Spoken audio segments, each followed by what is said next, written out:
इस गाने की स्टार्टिंग होती है एक कश्मीरी पोयम से।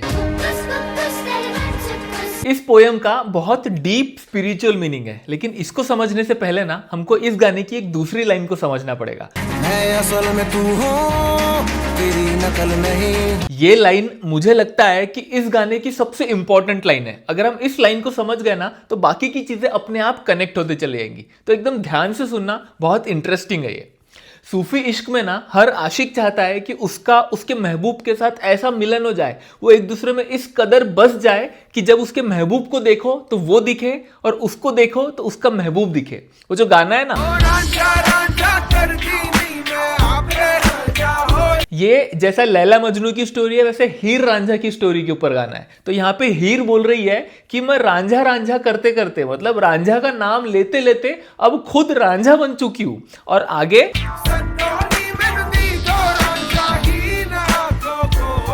रांझे का पूरा नाम दीदो रांझा था। तो यहाँ पे हीर बोल रही है कि आप लोग मेरे को दीदो रांझा कह के बुलाओ, अब मुझे हीर कह के कोई मत बुलाओ, क्योंकि मेरे अंदर अब हीर बची ही नहीं है। मेरे अंदर जो भी है बस रांझा ही रांझा है। वो गाना है ना, मेरा मुझ में कुछ नहीं, सब तेरा। मेरा मुझ में कुछ नहीं, जो होवत सो तोर। ये एक्चुअली संत कबीर का एक दोहा है। मेरा मुझ में कुछ नहीं, जो कुछ है सो तो। इसी दोहे को एज अ भजन भी इस्तेमाल किया जाता है। मेरा मुझ में कुछ नहीं, जो कुछ है सो तेरा। और इसी इमोशन को इस गाने में थोड़ा अलग तरीके से लिखा है। मैं असल में तू हूँ, तेरी नकल नहीं। जब हम किसी को पसंद करते हैं तो आपने देखा होगा कि लोग उनकी बियर्ड कॉपी करते हैं, उनके जैसी हेयर स्टाइल बनाने की कोशिश करते हैं। मतलब हम जिनको पसंद करते हैं ना उनकी तरह हम दिखना चाहते हैं।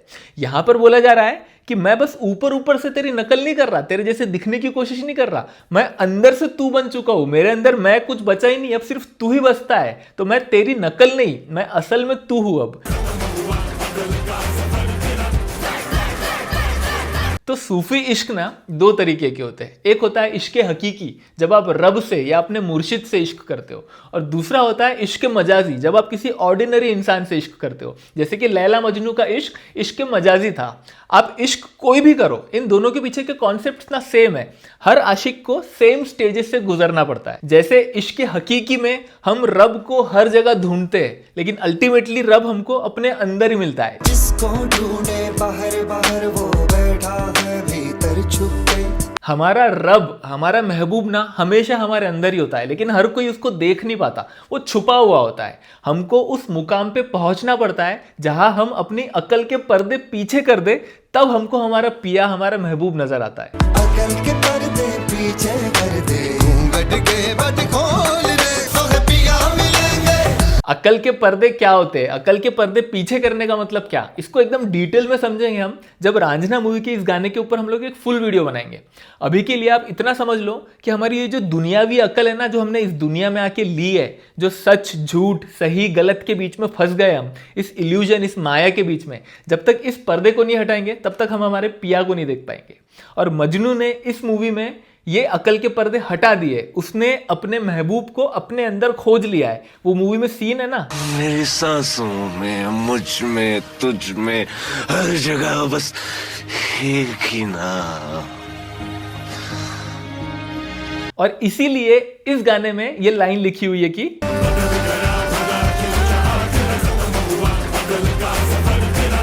इसी चीज को एक और लाइन में लिखा हुआ है इसी गाने के। अब सुनो, मुझे फिक्र नहीं है, मुझे अकल नहीं है, असल में तू हूँ, तेरी नकल नहीं। अगर आपको अब तक का पूरा वीडियो अच्छे से समझ में आ गया है ना, तो अब आपको ये कश्मीरी पोएम का मतलब एकदम इजीली समझ में आ जाएगा। इसकी पहली लाइन है, इस लाइन का लिटरल ट्रांसलेशन होता है कि who are you, who am I, then who is he the creator. मतलब जो क्रिएटर है, जो रब है, वो हम सबके अंदर बसता है, लेकिन हम लोग हर इंसान के अंदर रब को नहीं देख रहे ना। हम लोग अगर हर इंसान के अंदर रब को देखेंगे तो हमको सब एक ही लगने लगेंगे क्योंकि सबके अंदर सेम ही चीज बसी हुई है।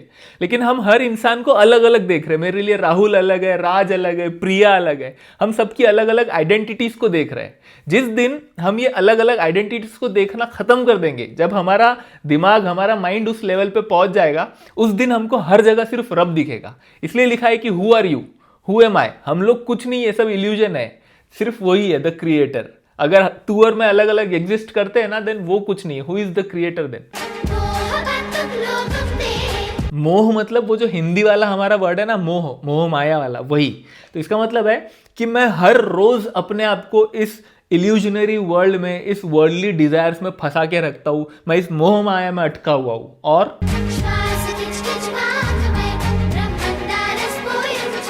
श्वास मतलब वही जो हम ब्रीदिंग के लिए श्वास बोलते हैं ना, वो। और पोयुन मतलब होता है वाटर। तो जब भी मैं श्वास लेता हूं ना, मेरे को उसके होने का एहसास होता है। मेरे को लगता है कि मेरा माइंड उस डिवाइन वाटर ऑफ लव में बह रहा है। और ट्यूक मतलब होता है जो तिलक हम लगाते हैं ना माथे पे, हमारे डिवाइन प्रेजेंस को फील करने के लिए। तो यहां बोल रहा है कि मुझे लगता है कि मैं खुद इस तिलक की तरह हूं, क्योंकि मेरे अंदर भी तो रब बसता है, मैं भी तो डिवाइन हूं। तो जब मैं श्वास लेता हूं तो मुझे वो फील होता है कि मैं खुद इस डिवाइन टीके की तरह हूं। तो अब शायद आपको समझ में आया होगा कि इस पोयम को इस गाने में क्यों डाला गया है, क्योंकि यहां पर इश्क हकीकी की बात हो रही है, कि रब को अपने अंदर खोजने की बात हो रही है। और यहां पर जो गाना है वो इश्क मजाजी का है, बट दोनों के पीछे के कॉन्सेप्ट सेम है। हाफिज हाफिज हो गया हाफिज। हाफिज मतलब होता है जिसको कुरान शरीफ मुंह ज़बानी याद है, जो बिना देखे पूरा कुरान शरीफ रिसाइट कर सकता है। मतलब उसको बाकी जो जनता है उससे ज़्यादा नॉलेज है, वो आपको ज़्यादा बेहतर तरीके से बता पाएगा कि आप रब को कैसे पा सकते हो, उस तक पहुंचने का सही रास्ता क्या है। तो यहाँ पर वो बोल रहा है कि इश्क की वजह से मैं हाफिज बन गया हूँ, क्योंकि मैंने भी अपने महबूब को अपने अंदर पा लिया है। मैं अपने महबूब के बहुत नज़दीक आ गया हूँ, तो मैं आपको बता सकता हूँ कि उस तक पहुँचने का रास्ता क्या है। तो इश्क की वजह से मैं हाफिज तो बन गया हूँ, लेकिन एट द सेम टाइम मैं काफिर भी बन गया हूँ। काफिर मतलब जो नहीं मानता खुदा, रब, अल्लाह, इन सब चीज़ों में, उसको बोलते हैं काफिर। अच्छा जो करूंगा ना मैं करूंगा। अब सारे डिसीजन मेरे होंगे। बस यार डिसाइड कर। हमारी नमाज खराब करती। हुलिया देखिए ना, इसका शक्ल से मजनू लगता है। जाने दीजिए इसको। जाओ जाओ जाओ भाई, आओ जाओ इधर से। मैंने क्या किया? मुझे मारा। हाँ माना कि मैं अपने माशूक से बात कर रहा था। तू चुप रहे, मैं बात कर रहा हूँ इनसे। मैं माना कि मैं अपने माशूक से बात कर रहा था। मैं नहीं देख पाया, मैं खोया हुआ था, मैं नहीं देख पाया आप लोगों को। लेकिन आपने तो अपने माशूक से बात करी थी, आपने मुझे कैसे देख लिया? इस सीन में बाकी लोग नमाज पढ़ रहे, इबादत कर रहे हैं, अपने रब को याद कर रहे हैं, और इसने उनकी नमाज खराब कर दी। इसलिए वो लोग उसको बोल रहे कि तू काफिर है, तू जहन्नम में जाएगा, तेरे को अकल नहीं है। लेकिन उसके हिसाब से वो भी इबादत कर रहा है ना, वो भी अपने महबूब को याद कर रहा है। उसके लिए उसका इश्क ही इबादत बन चुका है। इश्क इबादत बन ही गया। इश्क करूं या करूं इबादत, तो ही गल है। ऐसा ये किस्सा है हीर रांझा का। रांझा ढूंढन मैं चली, मैनू रांझन मिलिया ना, नहीं मिला। फिर कहती रब मिलिया, रब रांझे वर्गा ना है। कहती मैं उसे ढूंढ रही हूँ, रांझा नहीं मिलिया, तो भगवान रब मिला। पर लेकिन ऐसा नहीं था जैसा मेरा रांझा था। और एक सिमिलर शायरी है जो लैला मजनू के ऊपर लिखी गई है, जो सेम बात बताती है। किसी ने आ कहा मजनू तुझे अल्लाह बुलाता है, तो मजनू जोशे वहशत में अजब किस्सा सुनाता है।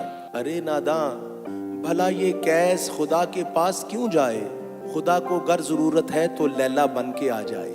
मतलब समझ रहे हो, जो इश्क में इस मुकाम पे पहुंच जाते हैं, उनको रब के भी ऊपर उनका महबूब है। उनको जैसे हीर को रब मिला था, लेकिन उसने बोला कि रब तो मिला, लेकिन रब मेरे रांझे जैसा नहीं है, मेरे को मेरा रांझा ही चाहिए था।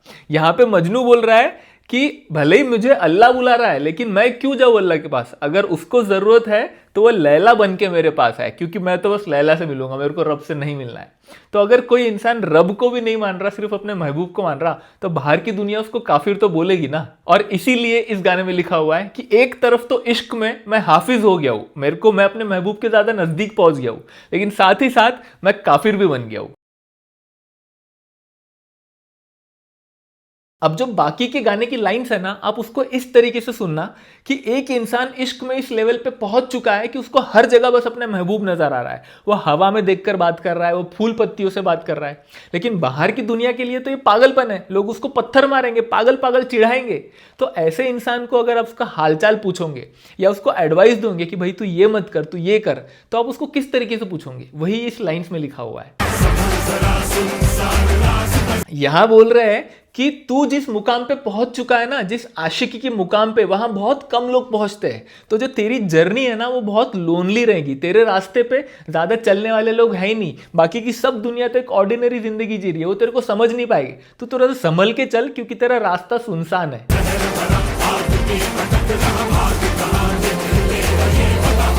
तू कहीं भी जाएगा, तेरे को यही लोग मिलेंगे जो तेरे को पागल बोलेंगे, जो तेरे को नहीं समझ पाएंगे। तू कहाँ भागेगा ये बता। जग में जग सा होकर रह तू, सुनता रह बस कुछ ना कह तू। उसको ये एडवाइस दी जा रही है कि इस जग में तू नॉर्मल जग वालों के जैसा बन के रहे। तू अलग से कुछ बनने की कोशिश मत कर। तू अपने सुनसान रास्तों पे जाएगा तो हम तेरे को पत्थर मारेंगे, हम तेरे को पागल बोलेंगे। बातें पत्थर ताने तहमत, हमसा होकर हंस के सह तू। और जब तेरे को पत्थर पड़ेंगे, जब तेरे को ताने तोहमत मिलेंगी, तो तू हंस के सह उसको। तेरे पास और कोई ऑप्शन नहीं है, तेरे को सहना पड़ेगा हंस के। तू इनसे लड़ ही नहीं सकता, तू अकेला है और वो सब है। तो तू हंस के सह, हमसा बन के रहे। आई होप आपको इस गाने का मतलब समझ में आया होगा। हो सकता है कि मैंने किसी पॉइंट पे कोई इनकरेक्ट बात बोल दी जो इतनी एक्यूरेटली फिट नहीं बैठ रही है, बट मेरी जो अंडरस्टैंडिंग थी ना, उस अंडरस्टैंडिंग के हिसाब से मैंने आपको अपना इंटरप्रिटेशन बताया है। इसके कई सारे और भी इंटरप्रिटेशन हो सकते हैं। हो सकता है मेरा इतना सही नहीं है, इसको सही मानना है गलत मानना है ये आपकी मर्जी। बट आई होप कि अब आप जब ये गाना सुनोगे ना, तो आपको ज़्यादा अच्छे से समझ में आएगा इसका मीनिंग, इसकी एक ब्रॉडर पिक्चर मिलेगी। मैं मिलता हूँ आपको नेक्स्ट वीडियो में। Bye bye.